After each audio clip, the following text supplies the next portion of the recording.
Good afternoon विद्यार्थी मित्रों। Saint Xavier school Adipur ई class में आप सौनु हार्दिक स्वागत है। धोरण 6 विषय हिंदी जेनी अंदर आज आपणे अभ्यासक्रमनो छेल्लो पाठ है एनो अभ्यास करीशुं। पाठ 7 यह भी एक परीक्षा एटले के आ पण एक प्रकारनी परीक्षा ज छे। पाठनी अंदर आपणे जोईए के सेनी माहिती अथवा तो पाठ सेना उपर आपेलो छे। पाठ 7 यह भी एक परीक्षा। लेखक का नाम है सुरेंद्र अंचल। प्रस्तुत एकांकी के रचनाकार प्रसिद्ध साहित्यकार श्री अंचल जी हैं। अंचल जी ने अनेक एकांकी, कविता, रेडियो रूपक कहानी आदि की रचना की है। जीवन में शिक्षा का बहुत महत्व है। मनुष्य के भीतर जो शक्तियां हैं उनका सही ढंग से उपयोग करना ही सच्ची शिक्षा है। परीक्षा में ज्यादा अंक प्राप्त करना यह शिक्षा का मूल उद्देश्य नहीं है, मगर वास्तविक जीवन में शिक्षा का उपयोग कर दिखाना है।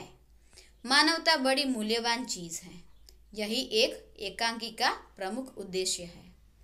આપણે સૌ ભણતર લઈએ છીએ, બરાબર, અભ્યાસ કરીએ છીએ। શા માટે કરીએ છીએ? કે આપણે એક સારા નાગરિક બની શકીએ। શાળામાં પ્રવેશ લઈ આપણે અભ્યાસ કરીએ છીએ તો માત્ર અભ્યાસ એ સારા માર્ક અથવા તો સારા ટકા મેળવીને જ આગળ વધવું એ એનો ઉદ્દેશ્ય નથી।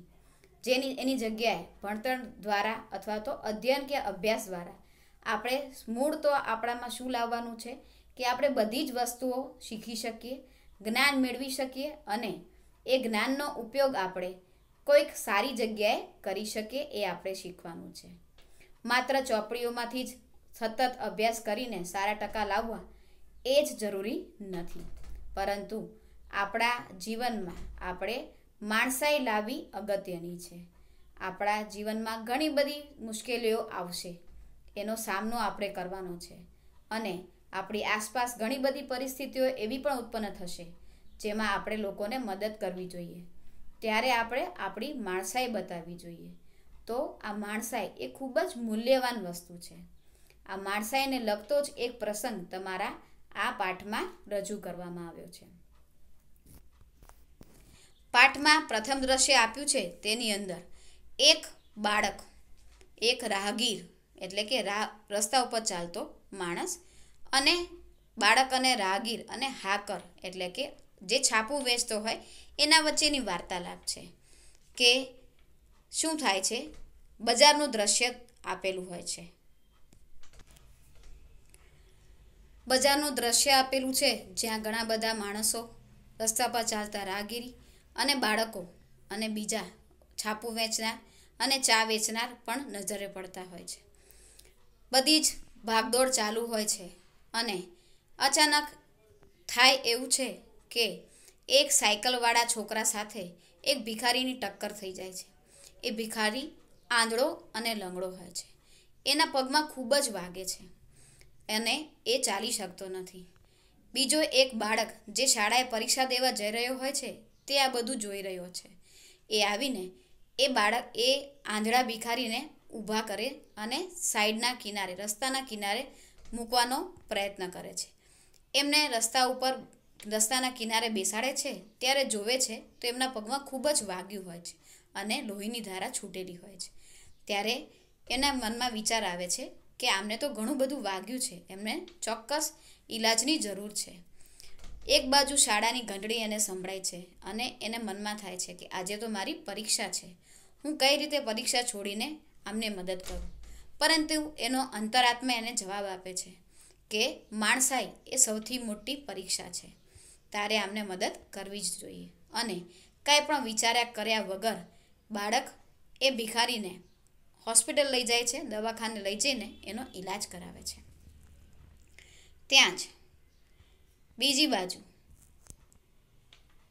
બીજું દ્રશ્ય આપવામાં આવેલું છે કે શાળાનું દ્રશ્ય દર્શાવવામાં આવ્યું છે જ્યાં એ બાળકને પરીક્ષા આપવા માટે પહોંચવાનું હતું। ત્યાં આગળ બાળક જે છે એ પહોંચતો નથી એટલે એના શિક્ષક ખૂબ જ ચિંતામાં આવી જાય છે। એ એમના આચાર્યશ્રી પાસે જાય છે અને કહે છે કે આજે એ બાળક શાળાએ આવ્યો નથી। એ બાળકનું નામ છે દેવેન્દ્ર। દેવેન્દ્ર ખૂબ જ હોશિયાર વિદ્યાર્થી હોય છે। એ શાળાએ પહોંચતો નથી એટલે એના શિક્ષકને ચિંતા થાય છે અને જેવી આચાર્યશ્રીને આ બાબતની જાણ થાય છે તો એના આચાર્યશ્રી પણ ખૂબ જ ચિંતિત થઈ જાય છે. તેમના મનમાં વિચાર આવે છે, ક્યાંક એમનું એક્સિડન્ટ તો નથી થઈ ગયું ને? આવા બધા વિચારો આવે છે અને ખૂબ જ રાહ જોવા પછી પણ દેવેન્દ્ર શાળાએ આવતો નથી. બધા ખૂબ એની આતુરતાથી રાહ જોતા હોય છે, પરંતુ દેવેન્દ્ર તો ભિખારીની મદદ કરવા માટે હોસ્પિટલ ગયો હોય છે. આ બાજુ આચાર્યશ્રી શિક્ષકને કહે છે કે તમે એના ઘરે ફોન કરીને પૂછી જુઓ કે એ નીકળી ગયો છે કે નહીં. એ ક્લાસમાં પહેલા નંબર પર આવનાર વિદ્યાર્થી છે. એ ચોક્કસ રીતે શાળાએ આવે એ ખૂબ જ જરૂરી છે. તમે ફોન કરીને તપાસ કરો, ક્યાંક એનું એક્સિડન્ટ તો નથી થઈ ગયું ને? ત્યાં જ શિક્ષક દેવેન્દ્રના ઘરે ત્યાં જ જ્યારે ફોન કરવા માટેની વાત ચાલી જ રહી હોય છે ત્યારે દેવેન્દ્ર અચાનક અંદર આવે છે અને શિક્ષક પાસેથી અંદર આવવાની પરવાનગી માંગે છે. દેવેન્દ્ર ખૂબ જ હાંફતો આવે છે અને શિક્ષક એને પૂછે છે કે તું ક્યાં ગયો હતો? ત્યારે દેવેન્દ્ર કહે છે, હું દવાખાને ગયો હતો. શિક્ષક કહે છે કે તારી તો પરીક્ષા છે તો તને ખબર નથી કે તારે સમયસર આવી જવું જોઈએ? એના શર્ટ પર પેન્ટ પર લોહીના ડાઘા હતા. દેવેન્દ્રના આ હાલતમાં જોઈને શિક્ષક ખૂબ ગભરાઈ ગયા. દેવેન્દ્રને બધી વાત કરી એના શિક્ષકને. એના શિક્ષક પાસે એમણે માફી પણ માંગી, પરંતુ એમના શિક્ષકે અને એમના આચાર્યશ્રીએ એને શાબાશી આપી.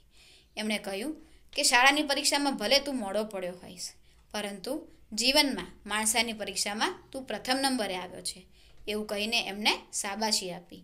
અને શિક્ષકે એમના ઘરે ફોન કરીને પણ આ બાબતની જાણ કરી કે તમને આ સુપુત્ર પ્રાપ્ત થયો છે તેના માટે તમને ખૂબ ખૂબ અભિનંદન કે આટલો હોનહાર દીકરો તમે મેળવ્યો છે. તો સરસ મજાનો પાઠ આપેલો છે માણસાઈ ઉપર. આ પાઠ ઉપરથી આપણે ચોક્કસપણે શીખ મેળવવાની છે અને આપણા જીવનમાં ઉતારવાની પણ છે. પાઠની વધુ સમજૂતી આપણે મેળવી લઈએ.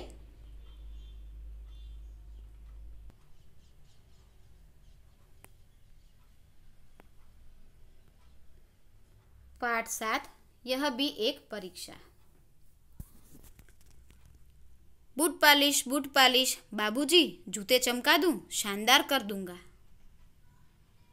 नहीं रे, परे हट, आईना बना दूंगा जूतों का।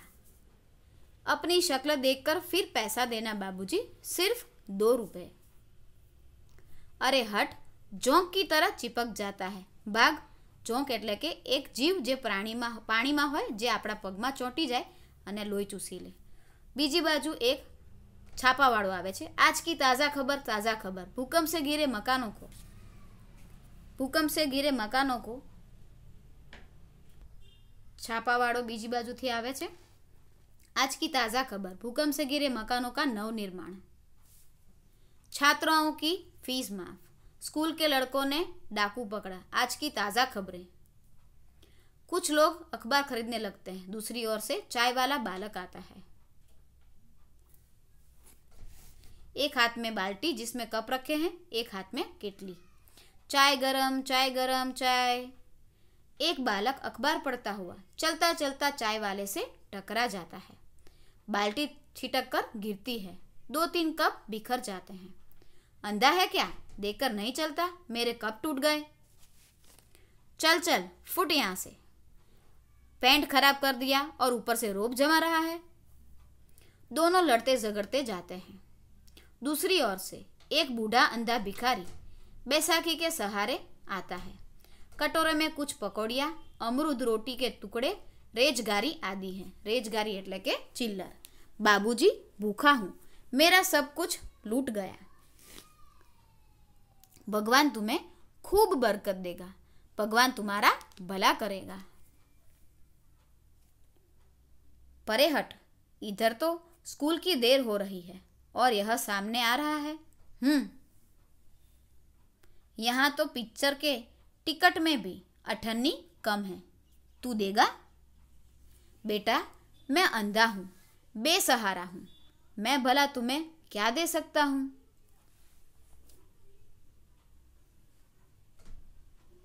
सबको देने वाला तो वह नीली छतरी वाला है एटले के ईश्वर।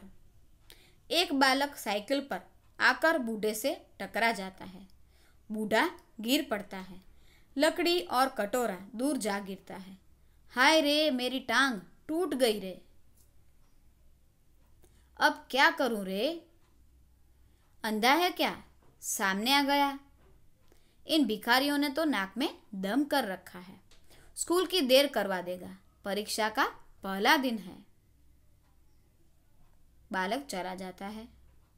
हाय भगवान, मेरी टांग टूट गई रे। अरे, कोई मुझे उठाओ। कोई तो भला मानुष मुझे सड़क के किनारे बिठा दो रे। ए लाला, ए बाबू, मुझे सड़क के एक तरफ ले चलो रे। एक विद्यार्थी आता है। अरे, क्या हो गया बूढ़े बाबा? अरे रे, चोट ज्यादा लगी है। लो बाबा, यह रहा तुम्हारा कटोरा। इसमें 7 रुपये हैं। जीते रहो बेटा। भगवान तुम्हें अच्छे नंबर से उत्तीर्ण करे, मेरे राजा बाबू को। मुझ अंधे की लकड़ी कहाँ है बेटे? मुझे सड़क के किनारे कहीं पेड़ के नीचे बिठा दो। भला होगा तुम्हारा। लो, यह रही लकड़ी। अरे, पहली घंटी लग गई। आज परीक्षा का पहला ही दिन है, किंतु खैर बाबा, उठो, तुम्हें फुटपाथ पर बिठा दूं। अरे, तुम्हारे पाँव में तो गहरी चोट है, खून बह रहा है। उधर परीक्षा का समय, इधर यह अंधा बाबा, क्या करूं? अंतरात्मा में आवाज गूंजती है, इंसान की सेवा सबसे पहला कर्तव्य है। इंसान की सेवा सबसे बड़ा धर्म है। विद्यार्थी सहारा देकर बाबा को ले चलता है। चलो बाबा, तुम्हें अस्पताल तक पहुंचा दूं। सर, परीक्षा शुरू हो गई और देवेंद्र अभी तक नहीं आया। क्या देवेंद्र, क्या बात हुई? वह तो मेधावी छात्र है। अरे भाई, किसी को स्कूटर लेकर भेजो। लेकिन ठहरो, मेरे पास फोन नंबर है, पहले पता कर लेता हूँ। हेलो हेलो, हाँ, मैं प्रधानाध्यापक बोल रहा हूँ। अरे भाई, देवेंद्र की परीक्षा शुरू हो गई है। आज पहला दिन है, वह आया क्यों नहीं अभी तक? हैं? घर से निकले घंटा भर हो गया। हाँ, परीक्षा शुरू हुए 10 मिनट से ज़्यादा हो गए हैं। पता लगाओ भाई, यह तो प्रथम श्रेणी में उत्तीर्ण होने वालों में से है। उसे घर से निकले बहुत समय हो गया है। आ जाना चाहिए। देखिए, वह आ जाए तो मेरे पास भेजना। वैसे उसके साथ वाले लड़के से मालूम करो, कहीं एक्सीडेंट तो नहीं हो गया। अध्यापक का जाना, कुछ ही देर बाद देवेंद्र का हांफते हुए आना। क्या मैं अंदर आ सकता हूँ श्रीमान? अरे देवेंद्र, इतने लेट, कहाँ थे अब तक? अस्पताल सर। अस्पताल? परीक्षा क्या वहाँ हो रही थी? और ये पैंट पर खून के धब्बे, कहीं गिर पड़े क्या? जी नहीं, एक अंधे बूढ़े भिखारी को किसी ने साइकिल की टक्कर मार दी। उसकी टांग ज्यादा जख्मी हो गई। वह सड़क के बीचों बीच पड़ा करा रहा था। उसे तुरंत इलाज की जरूरत थी, इसलिए अस्पताल में भर्ती करवा कर आ रहा हूँ। क्षमा चाहता हूँ सर। शाबाश, यह जानते हुए भी कि परीक्षा का समय है, तुमने अपना कर्तव्य निभाया। इंसान की जिंदगी इस परीक्षा से बहुत बड़ी और कीमती होती है। जाओ, परीक्षा में बैठो। कमरा नंबर 4 में तुम्हारा नंबर है। हेलो सेन साहब। हाँ, देवेंद्र आ गया। रास्ते में किसी बूढ़े का एक्सीडेंट हो गया था, उसे अस्पताल भर्ती करवा कर आया है। अरे भाई, इस परीक्षा में तो पास होगा ही, किंतु इससे भी बड़ी इंसानियत की परीक्षा में पास हो गया है। ऐसे होनहार सपूत के पिता हैं आप, बधाई हो। तो हमें भी देवेंद्र की तरह बनना है। हमारे अंदर इंसानियत हमेशा कायम रखनी है। कहाँ जहाँ पर भी हमारी मदद की आवश्यकता हो, हमें वहाँ मदद करने के लिए तुरंत ही पहुँचना है।